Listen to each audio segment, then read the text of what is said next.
शेतीमध्ये आता काही राम नाही असं सर्वसाधारणपणे आपण सर्वसामान्य माणसं सातत्यानं म्हणतो।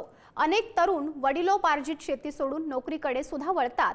मात्र अशा सगळ्या परिस्थितीत एका डॉक्टर तरुणानं शेतीच्या पहिल्याच प्रयत्नात लाखो रुपये कमावलेत। त्यामुळे शेतीत राम आहे, फक्त योग्य पद्धत हवी हे सिद्ध होतंय।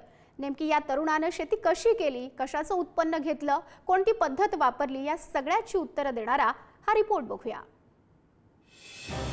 6 एकरातून 60 दिवसात 22 लाखांचं उत्पन्न। डॉक्टर शेतकऱ्यानं केली कमाल।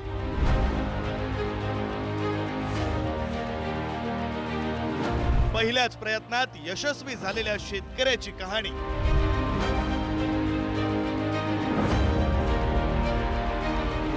हे आहेत जळगावातल्या वडली येथील बंटी पाटील। तसं पेशानं डॉक्टर, मात्र डॉक्टर की सोबतच वडिलोपार्जित शेती करण्याचा निर्णय बंटी पाटलांनी घेतला। वडिलोपार्जित शेती आहे आणि याच्या पहिले मी डॉक्टरकी व्यवसाय करत होतो, पण ह्या वर्षीच मी शेत स्वतः केले, तर मला त्याचा अनुभव खूप चांगला आला की शेती ही अशी आहे की चांगल्या नोकरीवाल्यापेक्षाही मला आता तुम्ही अंदाज करू शकता सर, 22 लाखाचं जर उत्पन्न होतं आहे तर त्याच्यापैकी साधारण खर्च 5-6 लाख रुपये आलेला आहे मला। त्याच्यात सर्व मटेरियल, रोप, मल्चिंग, बेड पाडणे, शेत तयार करणे आणि 14-15 लाख रुपये मला जर त्याच्यात बेनिफिट राहतोय, तर तुम्ही त्याच्यावरून विचार करू शकता की मला काय महिना पडला असेल। तसं स्वतः शेती करण्याचं बंटी पाटलांचं हे पहिलंच वर्ष। असं असलं तरी त्यांनी इतरांपेक्षा वेगळं पीक घेण्याचा प्रयोग करू असा धाडसी निर्णय घेतला। सर्व एरियात आमच्या असं होतं की सर्वजण कपाशी लावायचे, कोणी तूर लावायचे, पण मी यावेळेस थोडं वेगळा प्रयोग म्हणून आपण टरबूज लागवड केलेली 6 एकरामध्ये। तर 6 एकरामध्ये माझा 4 एकराचा प्लॉट हार्वेस्टिंग झालेला आहे, तर 3 एकराचा प्लॉट बाकी आहे अजून आपला। तर त्याच्यामध्ये मला 60 टन माल निघालेला आहे, 1 नंबर।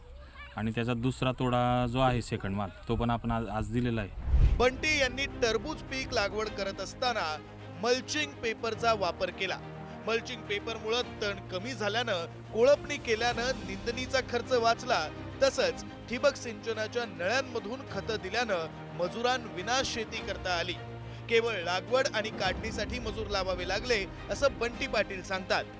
या शेतीतून त्यांना किती उत्पादन आलं आणि त्यातून किती उत्पन्न मिळालं आपण तेही समजून घेऊ। पहिल्या काढणीतून 60 टन टरबुजांचं उत्पादन। टरबुजाला प्रति किलो 22 रुपये इतका दर मिळाला। पहिल्या तोडणीतून जवळपास 15 लाखांचं उत्पन्न। दुसऱ्या तोडणीत आणखी 50 टन उत्पादनाची अपेक्षा। 12 ते 13 रुपये प्रति किलो इतका दर अपेक्षित। एकूण मिळून 22 लाख रुपयांचं उत्पन्न। आता जी नवीन टेक्नॉलॉजी आलेल्या आहेत, तर त्याचा वापर जर केला आपण तर खूप छान उत्पन्न शेतीतून आपण काढू शकतो। आणि शेतकऱ्यांना माझा एकच आग्रहाची विनंती आहे की त्यांनी नवीन काहीतरी आपल्या शेतात प्रयोग जर केले तर त्याचा खूप मोठा फायदा हा शेतकऱ्याला होईल आणि आपल्या महाराष्ट्रातला शेतकरी हा खूप वरती जाईल। बंटी भाऊंनी म्हटलं तसं आधुनिक तंत्रज्ञानाचा वापर शेतीमध्ये महत्त्वाचा आहे। सोबतच स्मार्ट वर्क, योग्य आणि धाडसी निर्णय घेण्याची तयारी असेल तर शेती हा घाटेका सौदा नसून फायद्याची डील ठरू शकते। डॉक्टर बंटी पाटलांनी शेतीच्या त्यांच्या पहिल्याच प्रयत्नात हे सारं सिद्ध करून दाखवलंय। जळगावहून भूषण चिंचोरेसह विक्रांत शिंदे, पुढारी न्यूज।